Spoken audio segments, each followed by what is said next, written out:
ये पारस को पार्टी अध्यक्ष जल्द बुलाई जाएगी एलजेपी कार्यकारिणी की बैठक। पार्टी में समर्थन जुटाने में लगे हुए हैं चिराग पासवान। आपको बता दें कि कार्यकारिणी के सदस्यों से बातचीत हो रही है। अभी पार्टी में फैसला लेने का अधिकार चिराग के पास है। पार्टी नेता ही नहीं, कार्यकर्ता भी चिराग के खिलाफ आज 5 सांसद दिल्ली से जाएंगे पटना, यानी कि जेडीयू लीडर ललन सिंह भी आज जाएंगे पटना। बड़ी जानकारी से हम आपको रूबरू करा रहे हैं, बड़ी और अहम जानकारी से। तो अभी भी पार्टी में फैसला लेने का अधिकार चिराग के पास है। पार्टी नेता ही नहीं, कार्यकर्ता भी चिराग के खिलाफ नजर आ रहे हैं और यही वजह है कि अब लगातार गरमाती हुई सियासत भी यहां पर नजर आ रही है। और जल्द बुलाई जाएगी एलजेपी कार्यकर्ताओं की बैठक। पार्टी में समर्थन जुटाने में हालांकि चिराग पासवान लगे हुए हैं। हर मुमकिन कोशिश करते हुए चिराग पासवान नजर आ रहे हैं। तो अभी पार्टी में फैसला लेने का अधिकार चिराग के पास है और यही वजह है कि उसका पूरा फायदा उठाने की भी चिराग पासवान कोशिश करेंगे ताकि तमाम लोगों का जो समर्थन है वो जुटाया जा सके। तमाम जानकारी के साथ हमारी संवाददाता नेहा हमारे साथ दिल्ली से जुड़ चुकी है। नेहा, एक बार फिर से सियासत गरमाई हुई है। चिराग पासवान का अगर हम जिक्र करें तो ये जो एक्टिव मोड हम अब देख रहे हैं, अगर ये हम पहले देखते तो शायद ऐसी स्थिति पैदा नहीं होती। बिल्कुल प्रीति, आपने सही कहा और यही बात कल वीणा देवी ने भी हमारे साथ बातचीत करने में उन्होंने कहा ऑन कैमरा कि करीबन 10 दिन हो गया चिराग पासवान किसी भी सांसदों से यहाँ तक कि कोरोना के समय में हालचाल भी नहीं लिया। प्रीति, आपको एक हैरान करने वाली बात बताऊं कि जो कार्यकर्ता हैं, जो प्रवक्ता हैं, उनका कहना है कि चिराग पासवान से उनकी महीनों मुलाकात नहीं होती थी। ना तो कोई होली पे विशेष, ना फेस्टिवल पे कोई विशेष, और ना ही तो जब कोरोना महामारी आया उस वक्त किसी से हालचाल लिए। तो नाराजगी जमीनी स्तर पे है प्रीति, नाराजगी छोटे छोटे कार्यकर्ताओं, प्रवक्ताओं सब में है चिराग पासवान के खिलाफ। अब जब पार्टी ने ये तय कर लिया है कि राष्ट्रीय अध्यक्ष के तौर पे पारस जी को चुना जाएगा, उस वक्त में पार्टी में एक एनर्जी भी देखने को मिल रही है। और आज जो है चिराग पासवान का घर बहुत इंपॉर्टेंट हो जाएगा, इसलिए क्योंकि वो एक कोई फैसला जरूर लेंगे।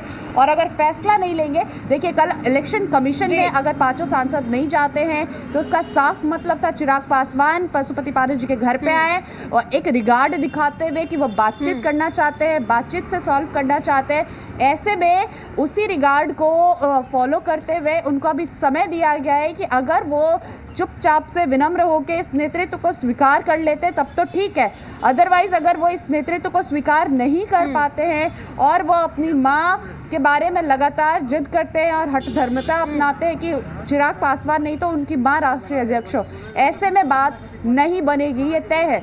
जहाँ तक पावर की बात है प्रीति, मैं आपको क्लियर करूँ, इस वक्त चिराग पासवान के हाथ में पावर बतौर राष्ट्रीय अध्यक्ष के तौर पे उनके पास है। वो चाहे तो 5 सांसदों को निष्कासित कर सकते हैं, इसलिए क्योंकि उन्होंने पार्टी के खिलाफ जाके कुछ काम किया है। इस स्टेटमेंट के साथ वो अभी भी निकाल सकते हैं क्योंकि वो राष्ट्रीय अध्यक्ष अभी भी है।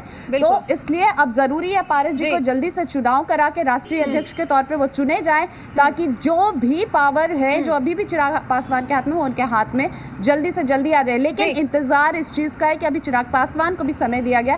अगर वो विनम्रता के साथ नेतृत्व को स्वीकारते हैं तब कोई दिक्कत की बात नहीं है। पार्टी में फिर वही बात दोहराई जाएगी, एलजेपी इंटैक्ट है, एलजेपी में कोई टूट नहीं है। लेकिन अगर वो विनम्रता के साथ नहीं अपनाते हैं तो टूट तय है, क्योंकि सांसदों के पास 15 दिन का मोहलत है, या तो वो किसी और दल के साथ चले जाएंगे तो अपने पार्टी का गठन खुद करें। बिल्कुल नेहा, आप हमारे साथ बने रहिएगा। नेहा, तमाम जानकारी मैं आपसे लेती रहूंगी। नवजीत भी हमारे साथ पटना से जुड़े हुए हैं, उनसे भी जानेंगे कि आखिर अब क्या वाकई टूट की राह में चिराग पासवान कौन सा ऐसा मील का पत्थर डालते हैं जिससे ये टूट देखने को ना मिले। दरअसल विधानसभा चुनाव के दौरान ही चिराग पासवान की मनमानी का खामियाजा अब भुगतना पड़ रहा है। चिराग को एलजेपी में साइडलाइन कर दिया गया। चिराग के चाचा और एलजेपी सांसद पशुपति पारस ने बड़ा झटका दिया। पार्टी सांसदों ने पशुपति पारस को एलजेपी संसदीय दल का नेता चुन लिया है। हालांकि इसको लेकर लोकसभा अध्यक्ष की मंजूरी भी मिल गई है। अब पार्टी की कमान को लेकर खींचतान हो रही है। चिराग पासवान अध्यक्ष पद छोड़ने को तैयार है। सूत्रों के हवाले से खबर है कि वो अपनी मां रीना पासवान को अध्यक्ष बनाना चाहते हैं। साथ ही पशुपति पारस की अगुवाई में एलजेपी के सांसदों ने बैठक की है, जिसमें जेडीयू नेता ललन सिंह भी शामिल हुए। हालांकि पशुपति पारस ने साफ कर दिया है कि एलजेपी का विलय जेडीयू में नहीं होगा। लेकिन पार्टी एनडीए में बनी रहेगी। दरअसल विधानसभा चुनाव के दौरान चिराग पासवान के कामकाज से पार्टी के नेता खुश नहीं थे, जिसका फायदा जेडीयू ने उठाया और ऑपरेशन एलजेपी चलाया गया है। चिराग पासवान के समर्थकों का यह भी कहना है कि इस खेल के पीछे जेडीयू है, विपक्ष भी जेडीयू को आड़े हाथों ले रहा है। लोक जनशक्ति पार्टी की जो टूट हुई है वो टूट लालच के लिए हुआ है, मंत्री पद के लिए हुआ है, धन के लिए हुआ है। और नीतीश कुमार जी ने इस पूरी पटकथा को अपने ही एक अन्य मार्ग में लिखवाई और भारतीय जनता पार्टी के नेता इस टूट को अंजाम देने में पूरी भूमिका अदा की है। अपने भाई को आदरणीय रामविलास पासवान जी ने बेटा से अधिक प्यार और स्नेह देकर करके राजनीति की इस ऊंचाई तक पहुंचाया।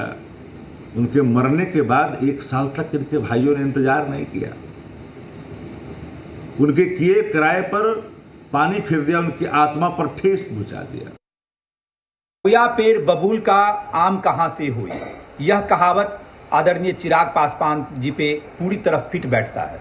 जिस तरह उन्होंने बिहार विधानसभा चुनाव के दौरान इमेच्योर पॉलिटिशियन की तरह बिहेव किया, गठबंधन धर्म के प्रतिकूल आचरण किया, उसी का परिणाम है कि आज पूरी तरह लोजपा टूट गई हुई है। उन्हीं के कार्यकर्ता, उन्हीं के सांसदगण आज जो है उनको अलग करने का काम किया है। मैं चिराग पासवान जी से कहना चाहता हूं, परिवार चलाना और पार्टी चलाना इतना आसान नहीं होता है। चिराग पासवान जी की है कि उनका बंगले में खेला हो गया और इसकी पटकथा जेडीयू सरकार के ऊपर में इस आरोप को मढ़ दिया गया। ये बिल्कुल ही गलत है और मैं इसे सिरे से खारिज करती हूँ, क्योंकि हमारी पार्टी का एजेंडा सिर्फ और सिर्फ विकास करना है, ना कि राजनीति करना। और अगर कोई कद्दावर नेता एलजेपी के हमारे ऊपर ये आरोप लगा रहे हैं कि जेडीयू के साथ लोग जुड़ रहे हैं, पार्टी का हमारा जो एजेंडा है उसकी वजह से हमारी पार्टी के साथ लोग जुड़ना चाह रहे हैं, क्योंकि हमारी पार्टी बहुत ही अच्छा काम कर रही है। लोजपा का फूट, लोजपा का अंदरूनी मामला है, उनके दल का अपना मामला है। कौन अध्यक्ष रहेंगे, कौन नहीं रहेंगे, ये वो निर्णय करेंगे। ये जो कुछ भी हुआ है वो भारतीय जनता पार्टी और जदयू के इशारे पे हुआ है, जो नहीं होना चाहिए, उचित नहीं होना चाहिए, क्योंकि अभी वो समय नहीं है। तोड़ फोड़ की राजनीति से ये बाज आए और सबको अपने ढंग का जाओ। जो जहाँ से चुनकर आए हैं उसका प्रतिनिधित्व करेंगे, जो उस पार्टी को वोट मिला है उसका प्रतिनिधित्व करेंगे। अब इधर से उधर करने का कोई मकसद या मतलब नहीं है। एलजेपी पार्टी को लेकर चिराग पासवान की मुश्किलें बढ़ती हुई नजर आ रही है, करे तो क्या करे। लेकिन तमाम जानकारी के साथ नेहा दिल्ली से हमारी संवाददाता हमारे साथ जुड़ी हुई है, साथ ही नवजीत हमारे साथ पटना से लगातार बने हुए हैं। नवजीत, आपसे जानने की कोशिश होगी, एलजेपी की टूट का कारण जिम्मेदार हम किसे माने? विपक्ष भी जेडीयू को आड़े हाथ ले रहा है, लेकिन चिराग पासवान पर भी लगातार हमलावर अंदाज में तमाम जो नेता हैं, तमाम जो मंत्री हैं वो नजर आ रहे हैं, जिसकी बड़ी वजह यह है कि चिराग पासवान ने अपनी भूमिका को नहीं निभाया। जी बिल्कुल, देखिए एक तरीके से देखा जाए तो जो आज तक का जो इतिहास रहा है लोजपा का, वो काफ़ी ही एक तरीके से देखा जाए तो काफ़ी लोग भी थे, मीडिया वाले भी थे, हर जगह से एक सराहनीय और अच्छी बातें उभर कर सामने आती थी। लोग है उस पार्टी के बारे में ज़्यादा कुछ नहीं बोलते थे।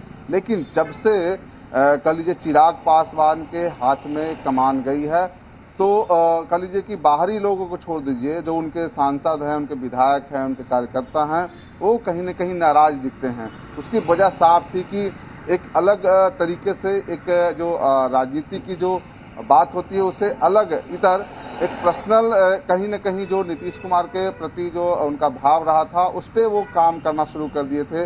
बिहार विधानसभा में देखिए तो जो पार्टी जो बात करती थी उससे कहीं अलग जो चिराग पासवान थे, जो अपनी बात नहीं करते थे कि मैं क्या करने वाला हूं, मुझे क्या करना है, सरकार बनानी नहीं। दरअसल जब आप दूसरे के लिए एक गड्ढे खोदिएगा तो आज उस गड्ढे में खुद चिराग पासवान गिरे पड़े हुए हैं। और कहीं न कहीं जो उनके चचा हैं, पारस जी हैं, वो आज बहुत ही मर्माहत होंगे और काफी दुख में रह करके इस तरह का डिसीजन लिया है। वजह साफ है कि पार्टी है उसको बचाना है उनको, क्योंकि कहीं न कहीं पार्टी बिखरती जा रही थी और विपक्ष जिस तरीके से जो विपक्ष का जो रोल होता है उसमें कहीं न कहीं एक जो राजनीतिक कूटनीतिक होती है बातें, वो न रह करके कुछ और हो रही थी। तो विधानसभा चुनाव के बाद देख लीजिए क्या स्थिति हुई। अभी की स्थिति ये रही है कि अभी यदि इस तरीके से पार्टी चलाते रहते वो चिराग पासवान, तो कहीं न कहीं शायद उनके एक मुखिया है वो भी शायद ना जीत पाते। स्थिति ऐसी थी, क्योंकि आप जब राह ऐसे अपनाते हैं जो आपके लिए ना हो बल्कि दूसरे के डैमेज करने के लिए हो, तो ऐसे में सियासत नहीं चलता है। क्योंकि आपको आगे बढ़ना है तो आप अपने लिए कुछ कर सकते हैं, अपनी पार्टी को, अपने नेताओं को, अपने जो होते हैं प्रत्याशी, उनको जिताने की ना बात करके किसी दूसरे को हराने की बात कीजिएगा, तो अंततः ऐसा ही होता है जो कुछ आज चिराग पासवान के साथ हो रहा है। अब देखिए स्थिति यह है चिराग पासवान के सामने कि अपनी सदस्यता बनाए या फिर लाचार बेचार होकर के उस पार्टी में बने रहें जहां पे उनको कहिए कभी वो सब कुछ तय करते थे। आज यदि वो पार्टी छोड़ते हैं, यदि पार्टी से बाहर जाते हैं तो उनकी सदस्यता चली जाएगी, लोकसभा की जो सदस्यता है वो चली जाएगी। तो बिल्कुल नवजीत, यानी मुश्किलों में घिरे हुए नजर आ रहे हैं। नेहा दिल्ली से बनी हुई है। नेहा, अनुभव की कमी या फिर विचारधारा अलग?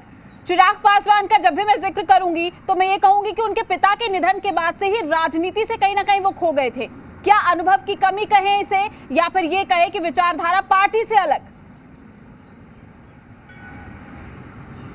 देखिए, अनुभव की कमी है ही, और इसके साथ ही चिराग पासवान अपने आसपास एक स्टारडम क्रिएट करना चाहते थे कि लोग उनको हर वक्त देखना चाहें, हर वक्त ललायत हो कि सिर्फ लोग उनको देखना चाहते हैं। इस तरह की इमेज उनके अंदर थी। हो सकता है इसलिए उन्होंने एक्टिंग में भी उन्होंने अपना करियर अपनाया था।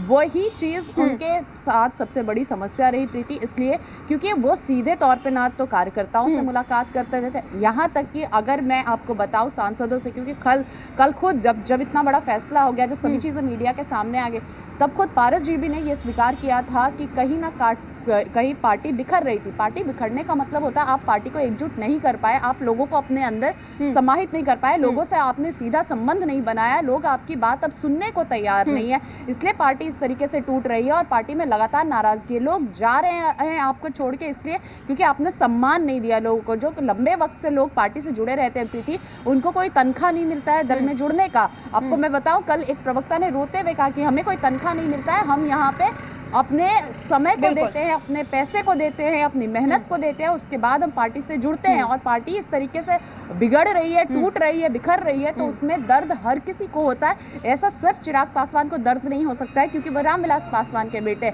रामविलास जी ने और उनके तीनों भाइयों ने जिस तरीके से पार्टी की शुरुआत की थी और जिस तरीके से पार्टी के लिए अपने मेहनत दी थी, शायद उसके आधा % पास भी चिराग पासवान नहीं है। और यही उनके लिए सबसे बड़ी कमजोरी हो गई कि उनको पता ही नहीं था कि किस तरीके से डील करना है, कैसे लोगों के साथ संबंध बनाना है, किस तरीके से लोगों को एकजुट करना है। और यही खामियाजा आज चिराग पासवान भुगत रहे हैं कि उनके साथ अब कोई बहुत ज्यादा लोग नजर नहीं आ रहे, ना तो कार्यकर्ता और ना तो सांसद। और यही समस्या जो चिराग पासवान को एक बार फिर अब जाके उनमें ये कल रात से वो एक्टिव हुए और लोगों से वो बात करना शुरू किए हैं, अपने पास समर्थन जुटाने की कोशिश कर रहे हैं। अलग अलग राज्यों में अलग अलग लेवल के लोगों से वो बात कर रहे हैं कि पार्टी को बनाए रखना है तो चिराग पासवान को बनाए रखना होगा, लेकिन ऐसा संभव नहीं आ रहा, क्योंकि पारस जी एक उनसे ज्यादा अनुभवी हैं, पार्टी को उन्होंने ज्यादा समय दिया है, पार्टी के कार्यकर्ताओं से उनके ज्यादा अच्छे संबंध है। तो उम्मीद यही है कि पारस जी को ही बिल्कुल नहीं। और देखिए, पार्टी के अस्तित्व को बचाने की जो कोशिश है वो हम देख रहे हैं यहाँ पर नजर आ रही करते हुए तमाम जो लोग हैं।